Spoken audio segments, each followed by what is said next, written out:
The most valuable commodity I know of is information. Wouldn't you agree? I believe so strongly in the idea that we have a spiritual deficit in this country, and that we don't have an information deficit. There's plenty of that. But there's a deficit of spirit, a deficit that says there's not enough of us that feel connected to the highest and the greatest part of ourselves. And these top 10 principles that I have put together here for this program, you might want to jot down. You might want to go into your desk and just take out a little piece of paper. But I think if you practice them and look at them and see them, they come from someone who's had a burning desire, but has also been living a life in which I have felt independent of the opinions of others in terms of whether or not I should or shouldn't be doing that. There's something that I allow to consult myself, within myself, rather than looking outside to see if this is right or not. And so let me just I'll number them and I'll go through them and I'll give you some examples of them, and you decide whether they're to your liking or whether they work or not. The first of these principles came from a Vedantic scholar in the 10th century. His name was Tilopa. It's not exactly bestseller books, but it's the kind of thing that really excites me, because I think of going back 1,000 years or 2,000 years and reading what some of the greatest minds had to say and how open they were to the potentiality that each and every one of us have for greatness. And this first principle says, as Tilopa put it, have a mind that is open to everything and attached to nothing. One of the central principles of my life is that no one knows enough to be a pessimist about anything. And that each and every one of us, when we close our mind to what is possible for us or what is possible for humanity, closes off the genius that resides and lives in each and every one of us. Having an open mind doesn't necessarily mean finding fault with all of the things that you've been taught by others. It means opening yourself up to the potentiality and the possibility that anything and everything is possible. So having a mind that is open to everything and attached to nothing really means finding within ourselves the ability to get rid of a trait that I find so common in the contemporary world. Do you know that most people that I meet spend their lives looking for occasions to be offended? They actually are out there hoping that they can find some reason to be offended. And there's no shortage of reasons. They're out there everywhere. The way this person dressed, what this person said, they turn on their TV, they hear the news, they're offended by this, someone used language that they didn't like, someone doesn't share the same customs that you, and people all day long. In fact, if you keep track tomorrow, you will find probably 100 reasons that you can go around being offended. But a mind that is open to everything and attached to nothing is a mind that says, I'm never looking for anything to be offended by. And that whatever anybody else out there has to say, my response to that is, that's an interesting point of view. I've never considered that before. I remember being interviewed for a morning television show, and the woman that was interviewing me said, how does it feel to be talking to audiences where people have all of these strange beliefs, these weird things that they come to? And it intrigues me, because one of the things that Emerson said is, in one of his very first essays, he says the first thing we have to say respecting what are called new views here in New England, where we are right now, is that they are not new, but the very oldest of thoughts cast into the mold of these new times. And that was in 1842. He was speaking about that. And this woman asked me the question. She said, doesn't it offend you that there's people out there and they're talking about people using crystals to heal somebody? And I remember my response. My response was that if I've got hemorrhoids and somebody out there is convincing me that crystals are going to heal them, I'm ordering crystal chairs. Why not? I mean, all you have to do is understand something called a placebo. And what is a placebo? It's nothing more than a convincing belief. If I hand you this pill and say this pill is going to cure your arthritis, and you take it and the pill is just a sugar pill, but your arthritis disappears, I'm into buying those placebos. Where can I get some of those placebos? And it's true of everything. And it's when you think about all the things that we enjoy and what our life is like, it took people who had a mind that wasn't closed to allow us to make the progress that we've made. Progress is impossible if you always do things the way you've always done things. But the other word in this, what Talopa said, is be attached nowhere. Be attached nowhere. Attachment really means I am deluding myself into a belief that if I can't have or if I can't do this or that thing, then somehow I'm going to become immobilized. So an open mind that is detached. In my most recent book, in A Spiritual Solution to Every Problem, I have an observation. And it's an observation from Anthony DeMello, a man I respect enormously, a priest, who, in The Way to Love, puts it this way. Here's a great test for your relationships, especially the relationships that you're in with those whom you love, not your children, but your spouses and your lovers and so on. Try this test on for size. 1, I am not really attached to you at all. I am merely deluding myself into the belief that without you, I will not be happy. And 2, and here's the toughest test for non-attachment, I leave you free to be yourself, to think your thoughts, indulge your tastes, follow your inclination, behave in ways that you decide are to your liking. How's that for a challenge?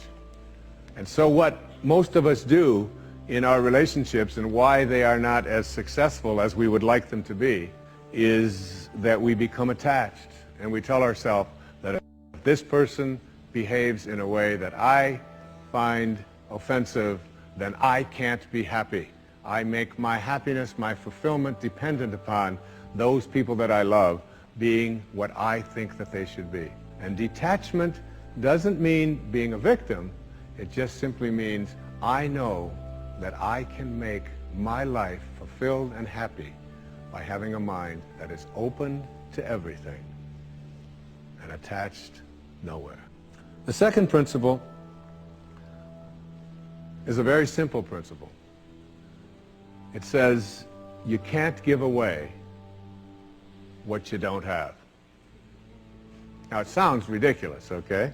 But it's more than what meets the ear as you hear this. You can't give away what you don't have. People who are not good at giving away love can't give away love because they don't have it to give away. If I want to give you a dozen oranges, I can't give you those dozen oranges unless I go out and pick up 12 oranges someplace. Otherwise, all it is just empty rhetoric. And the same thing is true of virtually everything in your life. You can't give away love for others if you don't have love in here to give away. If what you have in here is contempt, if what you have in here is anger, if what you have in here is fear, then these are the things you're going to be giving away in your life. And I've often thought, and I really believe very strongly that there's a law, sort of a law in the universe. I call it the law of attraction. And the law of attraction is one that works like this. You get back from the universe, from the world, what it is that you put out there in the world. And if you're putting out there into the world that I am not worthy of attracting something beautiful into my life, that the universe will respond back to you with exactly that message. And there are people who come to me and who came to me for years when I had my own counseling practice and so on, and they would say to me, I just keep attracting the same kind of people, the same kind of events, the same kind of losers into my life. Why is that? Why do I keep doing that? And I keep attracting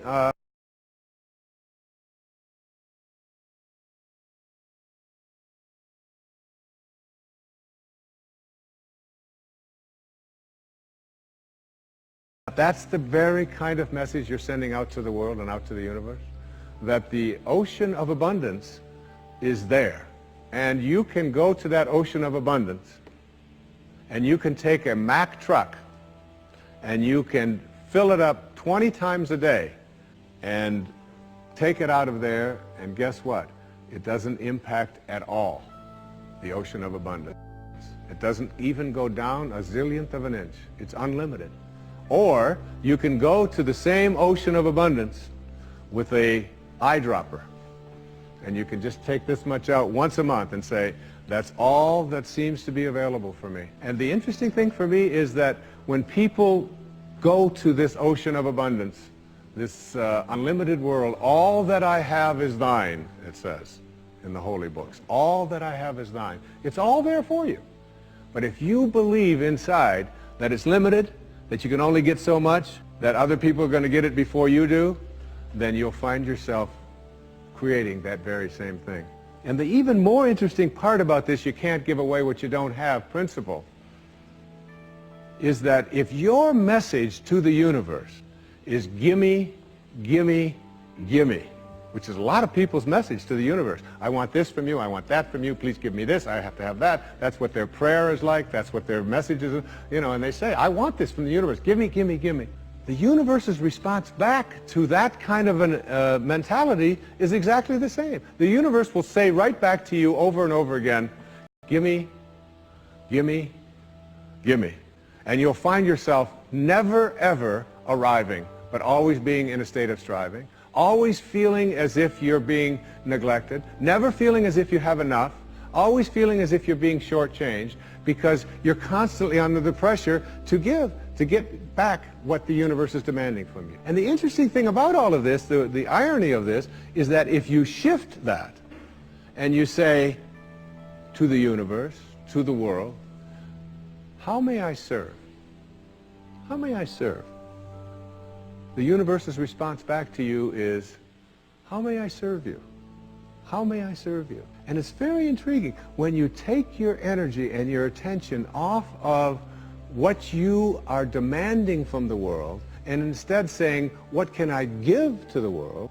And it's really the basis behind that very famous line of the President John Kennedy's inaugural address.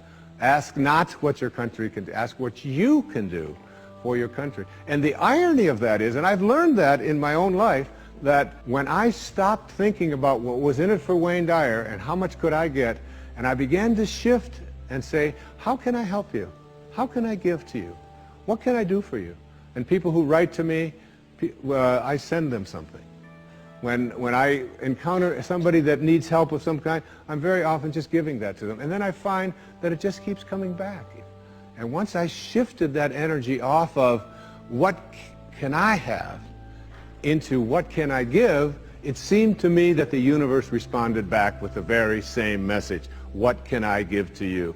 And the most incredible and wonderful and beautiful abundance has flowed into my life in every way that I can possibly think of. You can't give away what you don't have. So take a look at an inventory of what you do have. How much do you love yourself? How much kindness do you have in you? How much peace do you have in you? How much joy do you have in you? And if you're able to give that away as many times as you can in a given day, watch and see how much more of that continues to show up and come back in your life. Okay? The third principle is one of my very favorites. It's called, there are no justified resentments. And this is a very difficult principle for many people to get, but one that I believe very strongly in. I was in a group one time of drug addicts and alcoholics. And I was one of the people that was a sponsor and leading this group. And the sign on the wall said, there are no justified resentments in this group. And what I said to that group that night was, no matter what anybody says to you here, no matter what kind of anger comes directed towards you, no matter how much hate you may encounter showing up in your life, there are no justified resentments. Meaning that if you carry around resentment inside of you about anything or about anyone, and I'm talking about the person that you lent money to and hasn't paid you back, I'm talking about the person in your life that you feel was abusive in your life, I'm talking about the person who walked out on you and left you for somebody else, I'm talking about all of the things that you have justified in your heart and in your life that you have the right to be resentful about. And I'm suggesting to you that those resentments will always end up harming you and creating in you a sense of despair. I've often said that no one ever dies from a snake bite. The snake bite will never kill you. You cannot be unbitten. Once you're bitten, you're bitten. But it's the venom that continues to pour through your system after the bite that will end up destroying you. So now you have to take a look at all of the resentments that you may have in your life. And I'd like to suggest to you that I think there is a wonderful metaphor for this that I have created in my life for how to make this work. And I think that Regis Philbin is the one who's responsible for it, all right? My buddy Regis. There's a show called Who Wants to Be a Millionaire that has been popular all over the world. I'm in South Africa, it comes on, all right? I was in Australia, and they've got their own Australian version. And in Greece, they have the Greek edition of Who Wants to Be a Millionaire. And basically, this show has two levels that you have to get to. Now, the first level is the $1,000 level.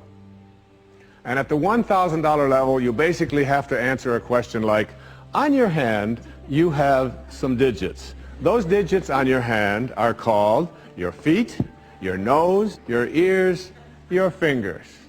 And everybody who ever goes on the show has this horrible dread that they're going to go out on one of those questions, right? So basically, in order to get to the $1,000 level, all you have to do is answer 5 pretty simple questions in order to get to the $1,000 level. Now, on this program, the $1,000 level for you in this metaphor means that you will leave with something if you get this. At least get this.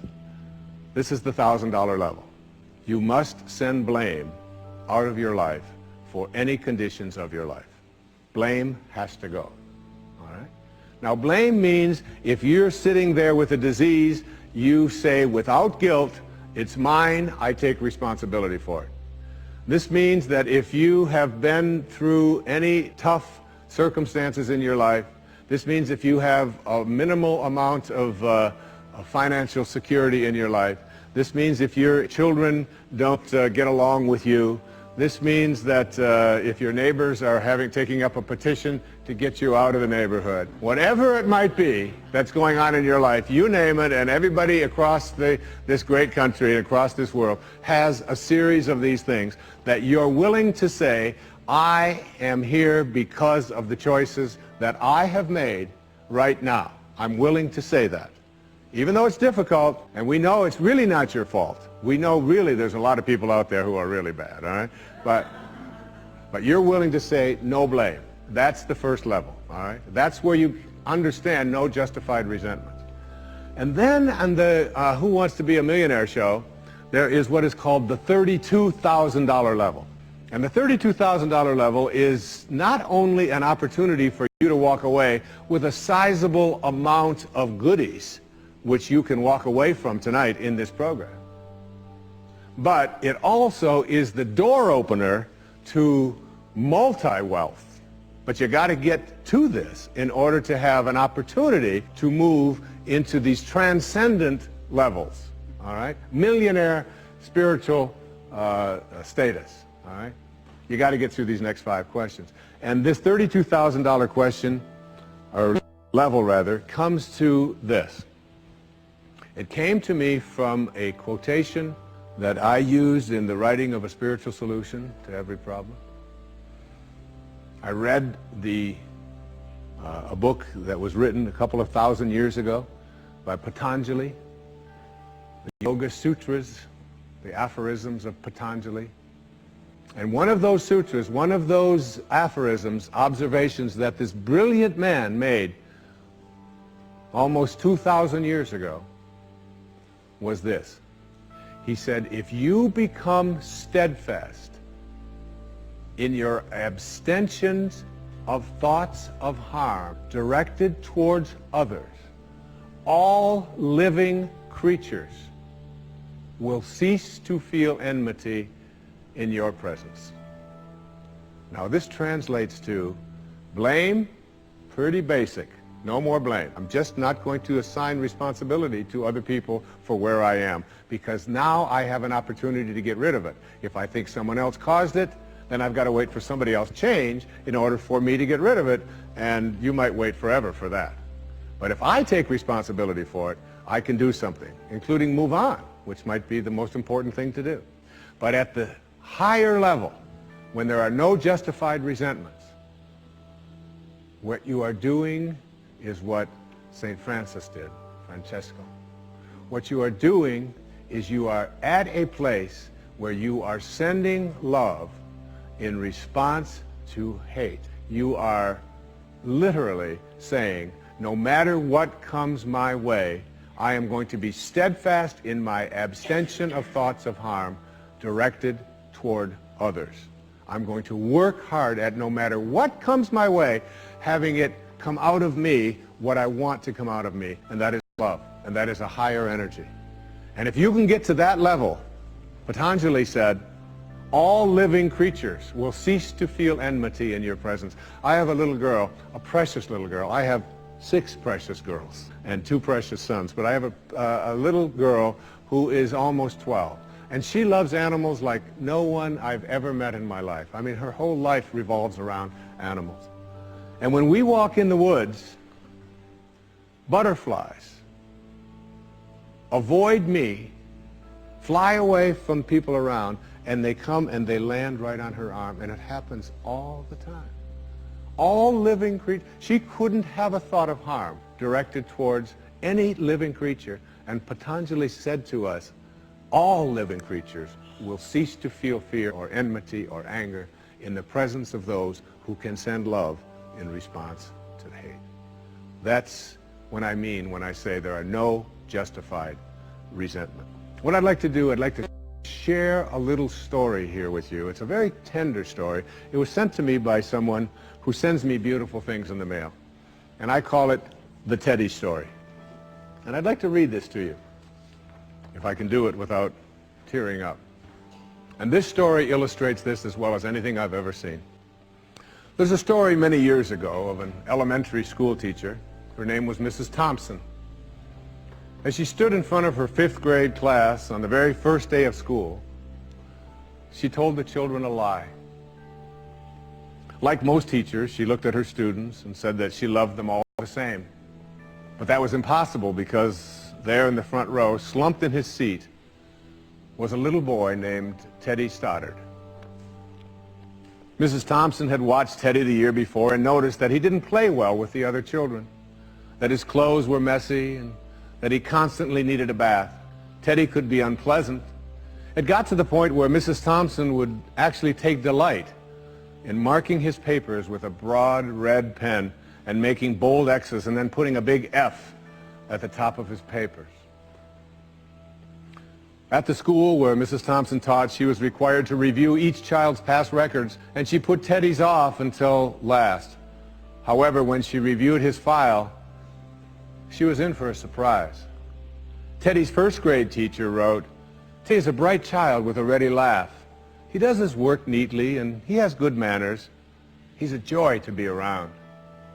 His second grade teacher wrote, "Teddy's an excellent student, well liked by his classmates, but he's troubled because his mother has a terminal illness, and life at home must be a struggle." His third grade teacher wrote, "His mother's death has been hard on him. He tries to do his best, but his father doesn't show much interest, and his home life will soon affect him if steps aren't taken." Teddy's fourth grade teacher wrote, "Teddy's withdrawn and doesn't show up much interest in school. He doesn't have many friends, and sometimes he even sleeps in class." By now, Mrs. Thompson realized the problem, and she was ashamed of herself. She felt even worse when her students brought her Christmas presents wrapped in beautiful ribbons and bright paper, except for Teddy's. His present was clumsily wrapped in heavy brown paper that he got from the grocery bag. Mrs. Thompson took pains to open it in the middle of the other presents. Some of the children started to laugh when she found a rhinestone bracelet with some of the stones missing and a bottle that was 1/4 full of perfume. But she stifled her children's laughter when she exclaimed how pretty the bracelet was, putting it on and dabbing some of the perfume on her wrist. Teddy Stoddard stayed after school that day just long enough to say, "Mrs. Thompson, today you smell just like my mom used to." After the children left, she cried for at least an hour. On the very day, she quit teaching reading, writing, and arithmetic, and instead, she began to teach children. Mrs. Thompson paid particular attention to Teddy. As she worked with him and his mind seemed to come alive, the more she encouraged him, the faster he responded. By the end of the year, Teddy had become one of the smartest children in the class, and despite her lie, became one of her teacher's pets. A year later, she found a note under the door from Teddy telling her that she was still the best teacher he ever had in his whole life. 6 years went by before she got another note from Teddy. He then wrote that he had finished high school third in his class, and she was still the best teacher he ever had in his whole life. 4 years after that, she got another letter saying that while things had been tough at times, he stayed in school and stuck with it, and would soon graduate from college with the highest of honors. He assured Mrs. Thompson that she was still the very best and favorite teacher he ever had in his whole life. Then 4 more years passed, and yet another letter came. This time he explained that after he got his bachelor's degree, he decided to go a little further. The letter explained that she was still the best and favorite teacher he ever had, but now his name was a little longer. The letter was signed Theodore F. Stoddard, M.D. But the story doesn't end there. You see, there was yet another letter that spring. Teddy said he'd met this girl and was going to be married. He explained that his father had died a couple of years ago, and he was wondering if Mrs. Thompson might agree to sit in the place at the wedding that was usually reserved for the mother of the groom. Of course, Mrs. Thompson did, and guess what? She wore that bracelet, the one with the several rhinestones missing. And she made sure she was wearing the perfume that Teddy remembered his mother wearing on their last Christmas together. They hugged each other, and Dr. Stoddard whispered in Mrs. Thompson's ear, "Thank you so much for making me feel important and showing me that I could make a difference." Mrs. Thompson came with tears in her eyes and whispered back, "Teddy, you have it all wrong. You were the one who taught me that I could make a difference. I didn't know how to teach until I met you." Isn't that a beautiful story? Yeah.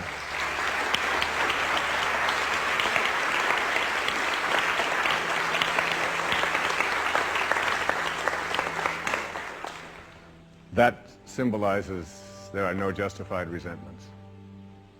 Work at reaching that $32,000 level, the place where the only thing you have to send is love, because that's what's inside. And that's the message of our greatest spiritual teachers. That's all they ever had to give away. The next principle I call "Don't die with your music still in you." And who better to quote than Thoreau right here in Concord when he talked about some of us hear a different drummer, and we must march to the music that we hear. But all of you, everybody watching, everybody here in this beautiful parish, all of you have some music playing. And all of you have a heroic mission. There's no accidents in this universe. We all show up here with a purpose. There's an intelligence that is a part of everything and everyone, and all of us are connected to it. And too many of us are afraid to listen to that music and march to it. You out there, I know you have a book you wanted to write.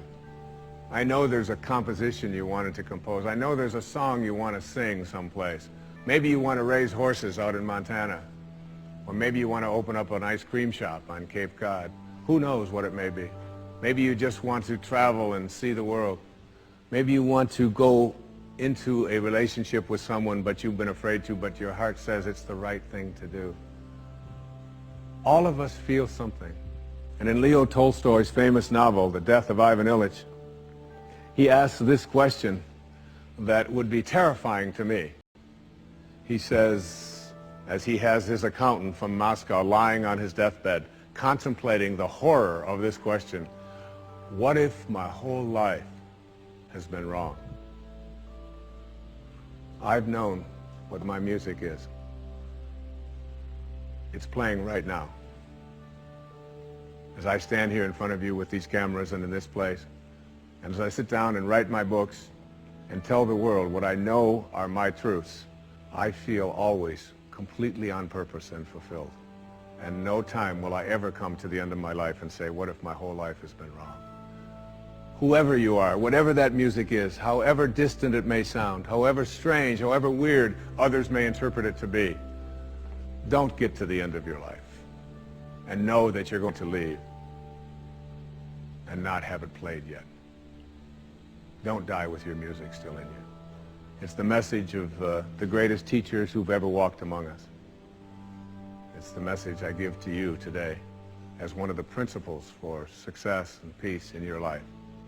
The next principle I call embracing silence. And embracing silence is not that I say this to you because it's so important to be quiet.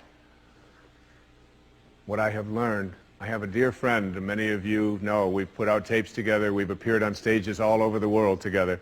He's like a brother to me. His name is Dr. Deepak Chopra, a medical doctor, and a dear and close friend.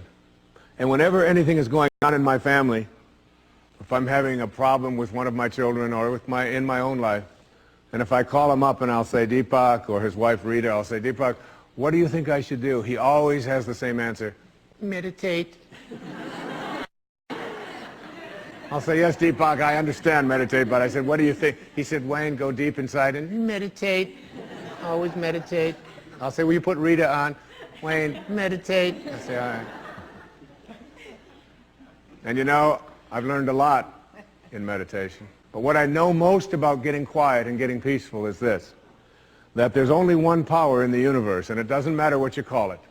You can call it soul, spirit, consciousness, God. You can call it Louise. You can call it anything that you want. But as Alan Watts said, you can't get wet from the word water.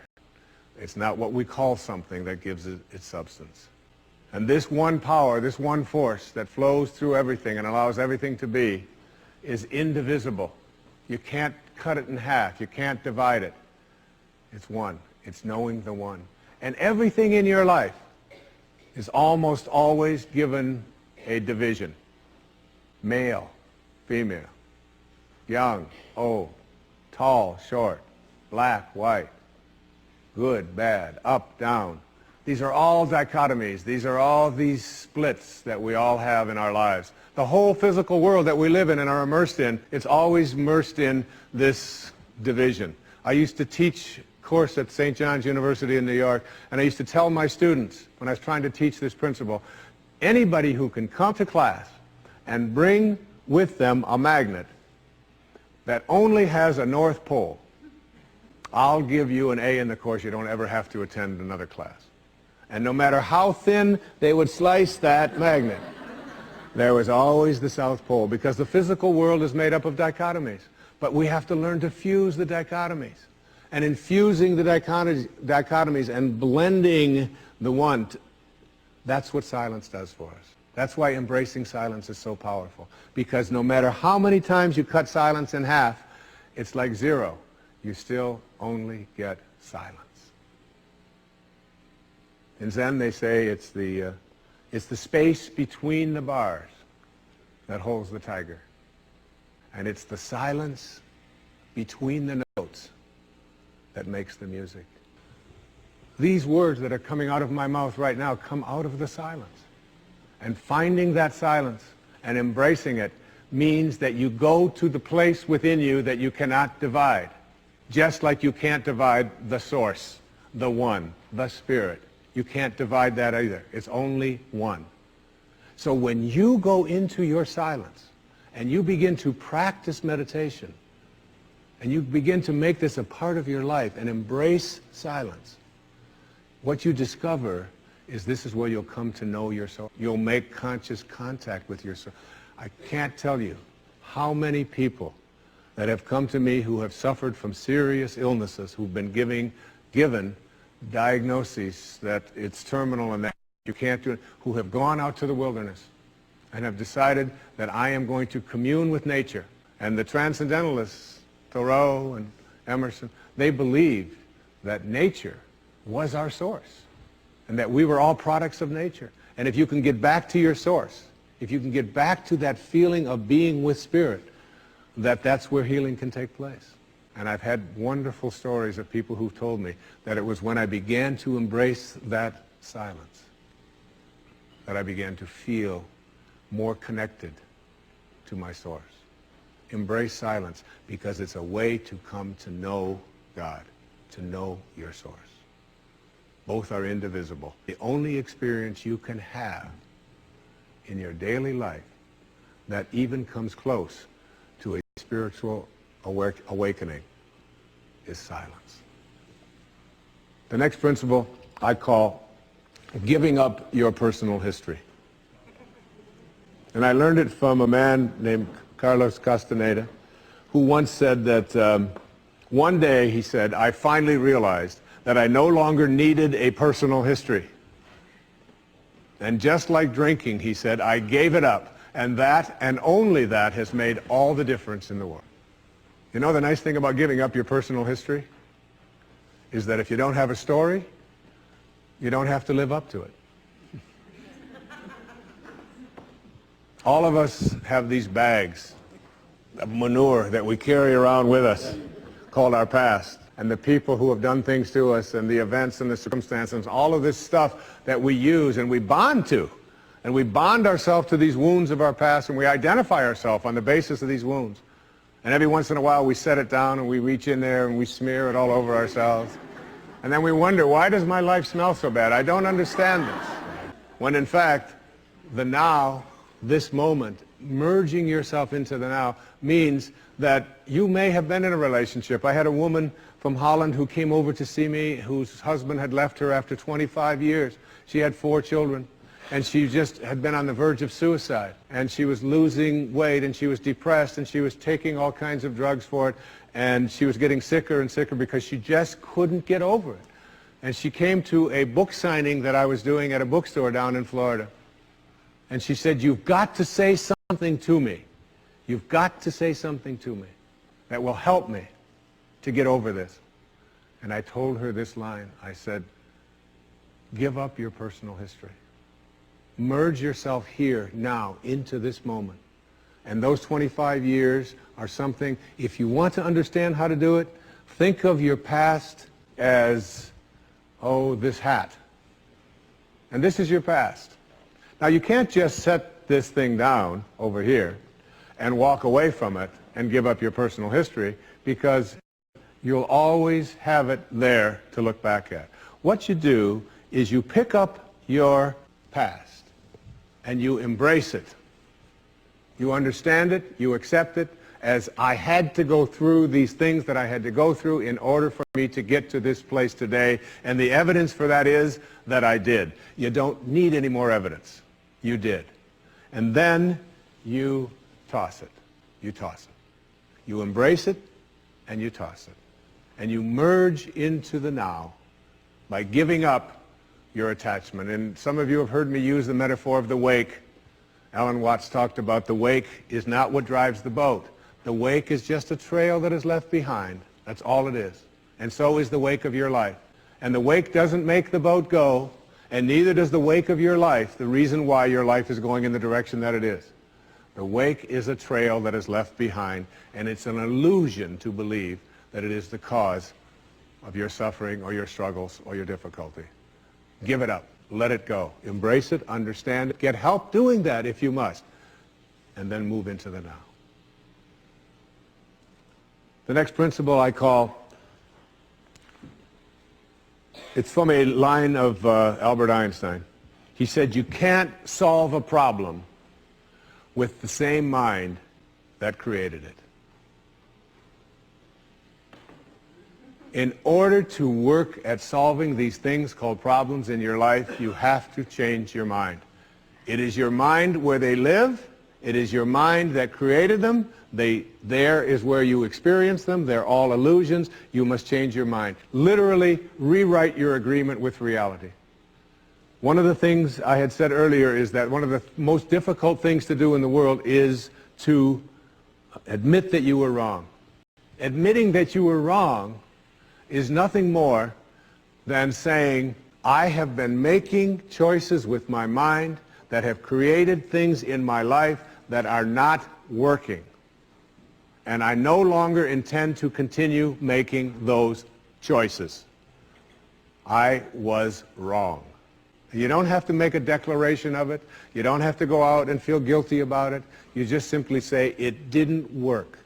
The relationship that I was in before, I behaved in these ways. I didn't realize that it wasn't working for me. Now I do, and this is where I choose to be now. The secret of a successful relationship is, to me, understanding that you put your attention and your energy in a person on what you love rather than what you don't love. Robert Frost said it so beautifully. We love the things we love for what they are. What they are. Not for what they ought to be, not for what they used to be, but for what they are. So when you look into the eyes of a person you're in a relationship with, whether it's your children, you catch them doing things right as much as you possibly can. That's oftentimes takes a lot of hunting, but you'll find it. And when you think that my relationship isn't working, remember, it's in my mind. What am I thinking about that person? And if I could just change my mind and put my thoughts on what I love about this person and keep them there, that makes the relationship flourish. And there are people who go through their entire relationship history with no anger, no hatred, no bitterness, and only love.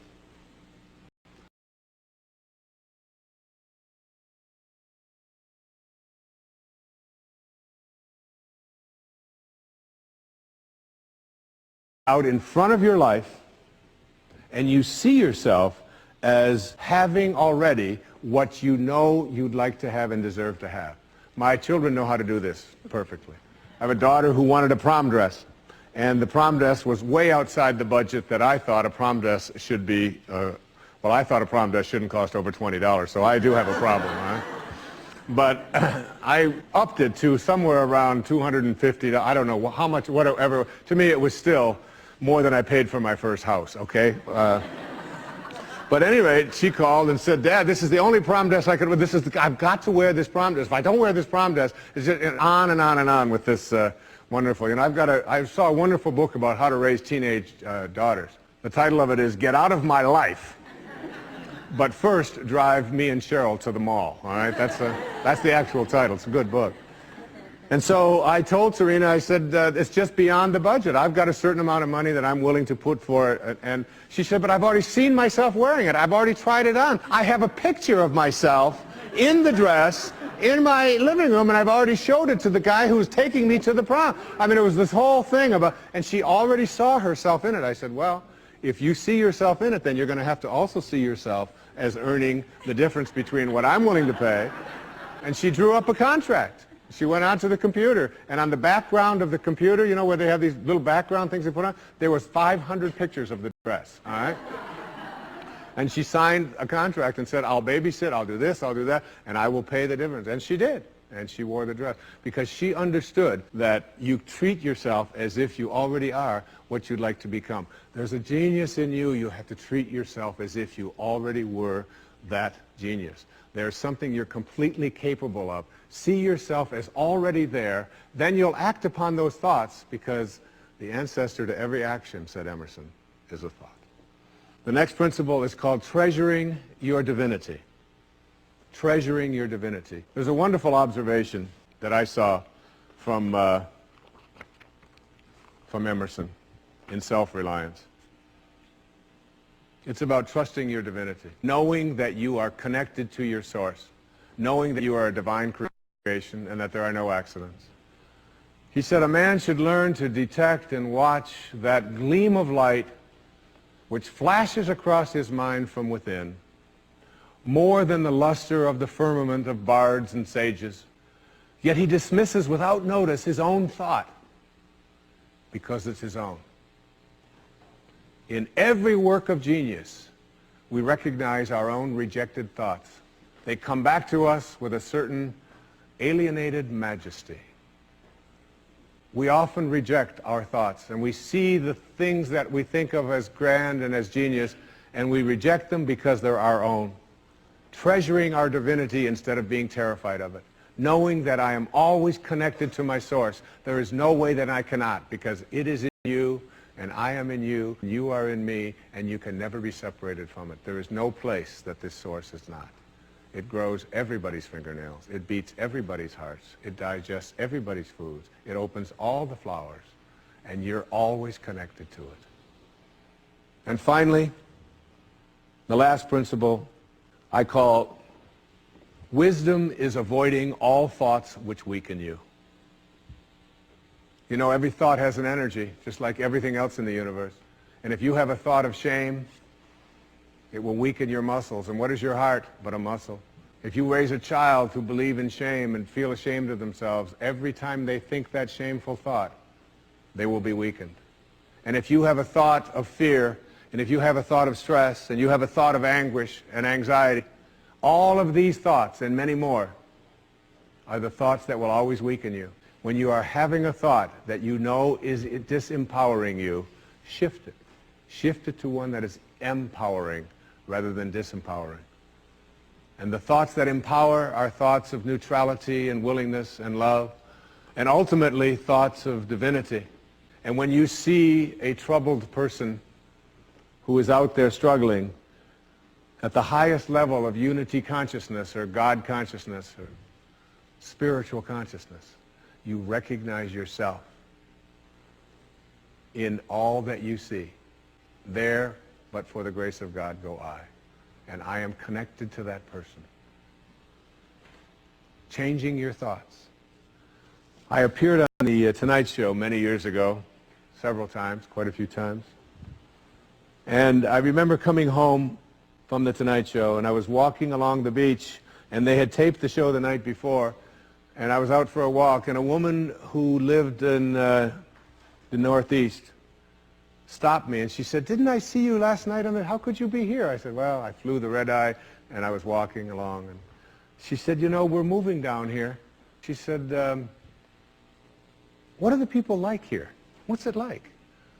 And I said to her, I said, "Well, what are they like where you live?" She said, "Well," she said, I live in a very big city." And she said, "They're very pushy, and people are not very kind, and they don't have time for you." And she said, "It's really not very pleasant." She said, "That's one of the reasons I'm leaving there." I said, "Well, that's pretty much what you're going to find here." That's basically what the people are like here. On the way back on the same day, someone else who had seen me the night before on the Tonight Show, who had lived in the Midwest, stopped me and asked me almost the same question. She said, "You live here?" I said, "Yes." She said, "Well, my husband and I are moving here and we're looking for a school." She said, "What are the people like here? What's it like here?"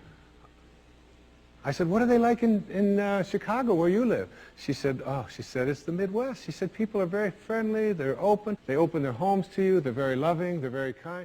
She said,